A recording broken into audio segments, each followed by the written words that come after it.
Expectantly, the imprisonment of former President Jacob Zuma would be the talk of the town, even in neighboring Zimbabwe. Their views divided on the matter. Because he's a person of influence, I think he would later influence others, maybe not to be arrested because of the precedents that he would have set. So I think the arrest was okay. He was supposed to avail himself, and if he was to be acquitted, he was to be acquitted, not to go against the cause of the land. For a man who has successfully led South Africa economically and politically, for a state premium who has served the nation diligently, for a liberator who has fought and gone to jail before for independence, for him to go to jail without a trial is a negation of justice. That is my perception. I think it is an abortion of justice to its fullest extent. Not to talk about our ubuntu of respecting adults. What I would want to see is our leaders and having this thing of respecting the constitution, this thing of respecting what the law says and entails. As long as that is done, it's unfortunate that a great leader like him is going what he's going and he's going through. We as young people, we look up to these people, by the way. I think it's good because it's a lesson to those who are currently in office, those present in office. They must listen there.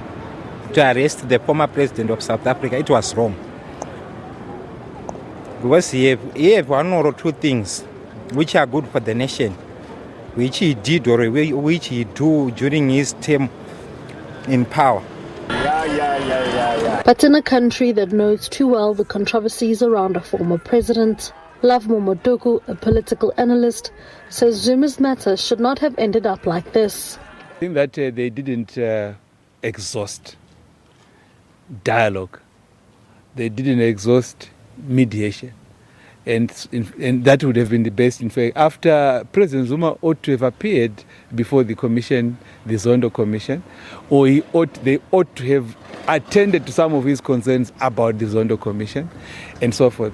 Those things were not done properly. I think that at some point there was this idea of fighting. The commission itself was the one that quickly rushed to the courts before it had exhausted. There was supposed to be more. South Africa is also known for its capacity to have dialogue and so forth. So as far as I'm concerned, dialogue ought to have been exhausted, and that dialogue still can be utilized. Maduku says from the outside, there seems to be a fascination to use the rule of law to punish former leaders. But when you follow this event, and you follow it from where we are not in South Africa, we are really observers from surrounding countries, you get a distinct impression that there is a well-calculated approach to use President Zuma as some example to demonstrate some exaggerated notion of the rule of law in South Africa. Because that's what I get, to say, look, we are the best country in the world, we are the best country in Africa, we follow the rule of law, we send our former presidents to prison. I mean, that's nonsense. I would use that word. It's nonsense. Zimbabweans will continue to monitor the development of this case and the country's political landscape, with many having sought economic refuge here in South Africa. Nomapolani, SABC News.